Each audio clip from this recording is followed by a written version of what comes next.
What up, food friends old and new? Back with another recipe this week for our ongoing war against ultra-processed and fast foods. This week we're making chicken and sausage cacciatore. This is a rustic Italian dish that basically translates to hunter, so this is a hunter's stew and another use what you got recipe. First thing we're going to do is season our chicken. We're going to use a tiny bit of olive oil, some salt, some pepper, a little bit of onion powder, a little bit of garlic powder, and then a little paprika.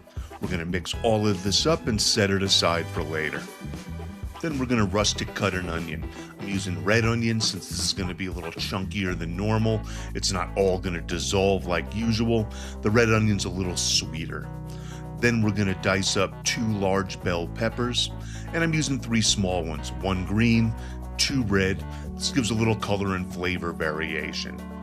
Then I'm going to smash and cut up 4 cloves of garlic, and this dish can take a lot of garlic easy. So you can use even more if you like, or you can use a little less. Totally up to you. Then we're going to rough cut up some parsley, nice and chunky like the rest of the vegetables. Now that our prep's done, we can get cooking. Putting our pot on medium-high, I'm adding in about 3 tablespoons of olive oil, and once it's up to heat, we're going to put the chicken in skin side down. I'm using thighs because they handle stewing really well. You can use thighs, legs, wings, even a whole cut up chicken. And normally I'd add even more chicken to this, like maybe double, but I've got chicken sausage that we're browning next. So after about 5 minutes, we're going to turn our chicken over and brown the other side. After a few more minutes, we're going to take all of these out and set them aside. Now the chicken's out and we're going to brown our sausage.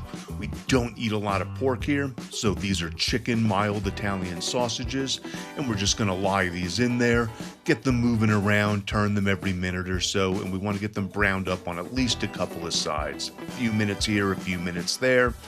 Once they're brown, we're going to take these out and we're lowering our heat just a little bit. We've turned down our heat, and now we can add in all our vegetables mixed.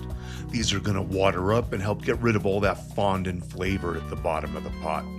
Move it around, keep scraping the bottom to release it all, and we're definitely going to need some more olive oil. All these veggies drank up all that oil that was already in there.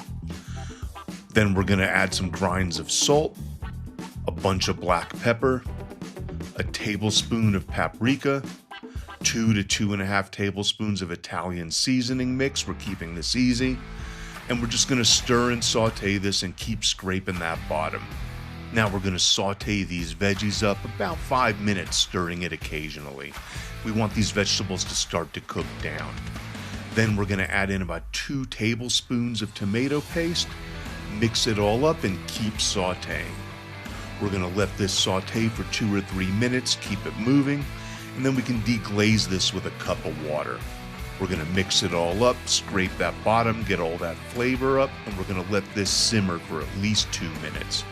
After a couple minutes of simmering this mix, we're going to add in 3 small cans of crushed tomatoes. Give it a mix and let it simmer. And this is going to give us enough for like 6 to 8 chicken thighs, 6 to 10 legs depending on the size, or even a whole chicken cut up. After about 5 minutes or so of simmering, we can add in all our meat, and we're just going to let this go.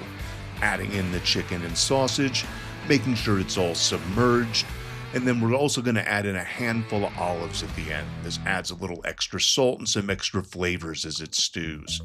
And now we're just going to let this come to a simmer, turn down the heat a little bit, and we want this to simmer for like 40 to 45 minutes. Every 10 minutes or so, we want to come over, gently move stuff around, scrape the bottom. All the veggies and the meat are going to sink to the bottom, and this is very tomatoey, so it's going to burn if we don't move it around now and then. After 40 to 45 minutes, we're going to turn off the heat. We're going to squeeze in half a lemon at the last minute for a nice punch of flavor. And with this last stir, we should be ready to serve. I'm serving this up over a small bowl of rice. I'm watching my carbs. I didn't want a huge bowl of rice, and to be honest, I'd rather eat the chicken and the sausage and the vegetables anyways. But you can serve this with pasta, potatoes, rice, polenta, or you can serve it alone with some good crusty bread to soak up all that sauce. Gonna add a little parsley, some grated hard Italian cheese on top. Parmigiano or pecorino works amazing. And then we're eating cacciatore. This is an Italian hunter's stew. Thanks for sticking around, y'all. Hope you get to use this recipe.